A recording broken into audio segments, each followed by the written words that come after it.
مریم کی لائف ایک عجیب ڈیلیما میں تھی۔ ہر طرف لوگ ماڈرن ڈیٹنگ کر رہے تھے، انسٹا پر کیوٹ کپل کی سٹوریز لگائی جا رہی تھیں، مگر مریم کا دل صرف ایک چیز چاہتا تھا کہ اس کا ہونے والا شوہر صرف اس سے ہی نہیں، اللہ سے اور اس کے رسول سے بھی محبت کرتا ہو۔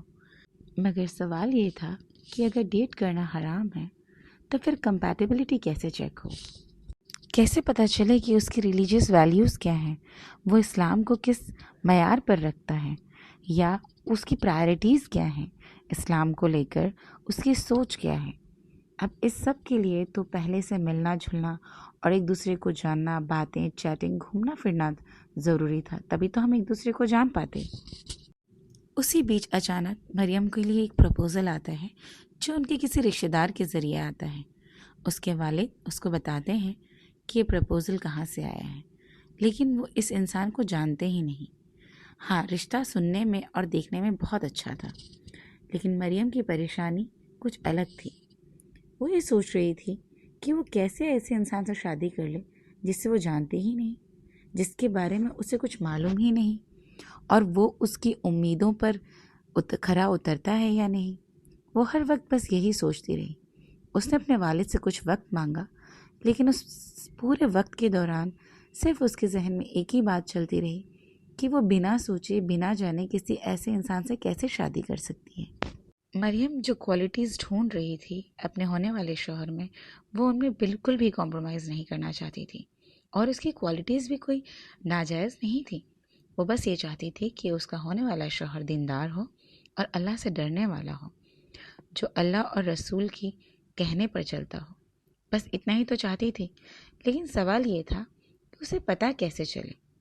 اگر وہ ملاقات کرے یا پھر اسے چیٹ کرے یا فون پر بات کرے تو فتنے کا ڈر تھا، اور یہ جائز نہیں ہے اسلام میں۔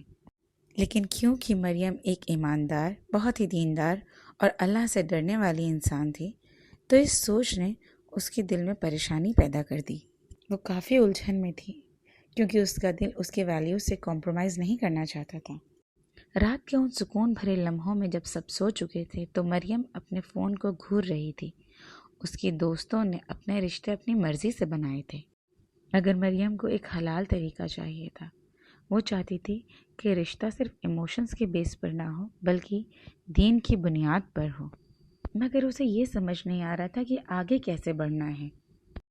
ایک دن مریم انسٹاگرام اسکرول کر رہی تھی اور اس کی نظر ایک اسلامک کاؤنسلر کی پروفائل پر پڑی، اور مریم کو اس اسلامک کاؤنسلر کا کنٹینٹ، اس کی پروفائل اور اس کی باتیں بہت ہی سمپل، ریلیٹیبل اور لاجیکل لگیں۔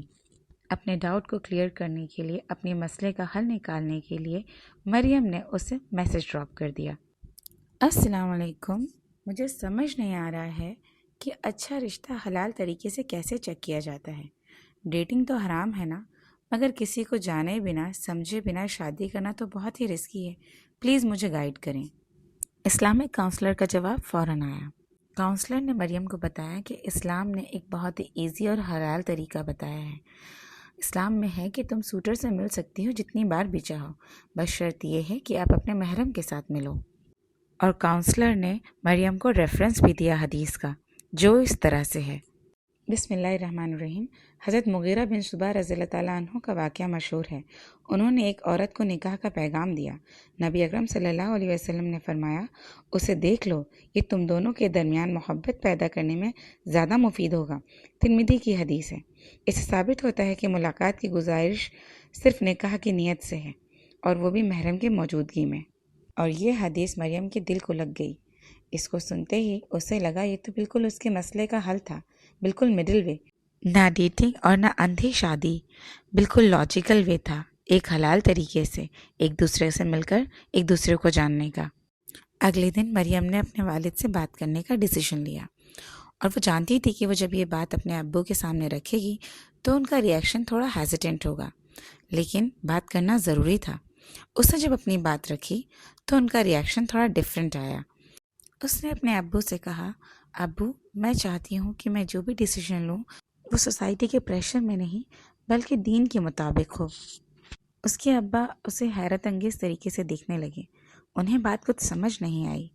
جب انہوں نے تفسیر سے پوچھا تو اس نے بتایا کہ دین میں یہ چیز جائز ہے کہ وہ جسے شادی کرنا چاہتی ہے اس سے ایک بار ملے، لیکن محرم کی موجودگی میں۔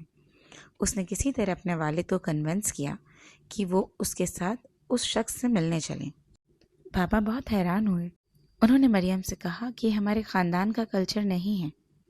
مریم نے بہت ہی عزت اور خلوص سے اپنے بابا سے کہا، ابا جانی، خاندان کے کلچر کو تو بدلا جا سکتا ہے، لیکن شریعت اور دین تو ہر دور کے لیے سیم ہے نا، اور اللہ تو نیتوں کا حساب لیتا ہے نا۔ جو ہماری نیت صرف نکاح کی ہو اور ایک دوسرے کو جاننے کی ہو تو وہ ہمارے دین میں جائز ہے۔ باپ نے بیٹی کی بات کو غور سے سنا، اس کے سچے جذبات اور اس کے تقوی کو محسوس کیا، اور پھر ہمیشہ کی طرح والدہ سے مشورہ کر کے بیٹی کے بہترین فیوچر کے لیے رضامند ہو گئے۔ ایک ہفتے بعد ایک سمپل ریسٹورنٹ میں میٹنگ ارینج ہوئی۔ مریم، اس کے والد اور حسین جو ایک دیندار اور سچا انسان تھا۔ مریم اور حسین ایک ٹیبل پر اور اس کے پیچھے کی ٹیبل پر اس کے والد بیٹھے ہوئے تھے۔ یہ طریقہ نیا ضرور تھا، لیکن کمپلیٹلی سیف اور ریسپیکٹ فل تھا، اور ہمارے دین کے لحاظ سے بالکل صحیح اور جائز تھا۔ پھر دونوں میں باتیں شروع ہوئیں۔ پہلے رینڈم ٹاپکس ہوئے، پھر لائکس اور ڈس لائکس، اور اس کے بعد ڈیپر ٹاپکس ہوئے، جیسے لائف کا ویژن کیا ہے، دین کی امپورٹنس زندگی میں، یا فیملی ویلیوز، یا پھر پارٹنر سے ایک دوسرے کی ایکسپیکٹیشنز کیا ہیں۔ بنا ٹیکسٹنگ، بنا کال کے اس فیس ٹو فیس میٹنگ سے آنیسٹی اور سنسیئرٹی بڑھ رہی تھی، ایک بھروسہ قائم ہو رہا تھا۔ یہ ایکسپیرینس بالکل الگ تھا، مگر بہت پیور اور بہت ریئل تھا۔ جب ان دونوں نے پورے دل، دماغ اور توکل سے ایک دوسرے کو چن لیا تو بنا کسی فارمیلٹی کے، بنا فضول خرچی کے، سمپل نکاح کا پلان کیا۔ نہ ہلدی، نہ مہندی، نہ مایوں، نو حرام پریکٹسز، ایک سمپل سادہ سا نکاح جو بالکل شرعی طور پر ہوا ہو۔ ایک خوبصورت زندگی کی شروعات مریم اور حسن نے بالکل حلال اور سنت طریقے سے کی۔ آج مریم اور حسن ایسے زندگی جی رہے ہیں جس میں محبت ہی نہیں بلکہ سکون بھی ہے۔ آخر جب فاؤنڈیشن حلال ہو تو اللہ برکت بھی زیادہ دیتے ہیں۔ دونوں کے دلوں میں ایک دوسرے کے لیے بہت عزت اور اہتمام ہے۔ آپ کو میرا بلاگ کیسا لگا؟ پلیز مجھے کامنٹ سیکشن میں ضرور بتائیے۔ مجھے اور میری پوری فیملی کو اپنی دعاؤں میں یاد رکھیے۔ ملتے ہیں نئی کہانی کے ساتھ، ایک اور سنت کے نالج کو لے کر۔ تب تک کے لیے اللہ حافظ۔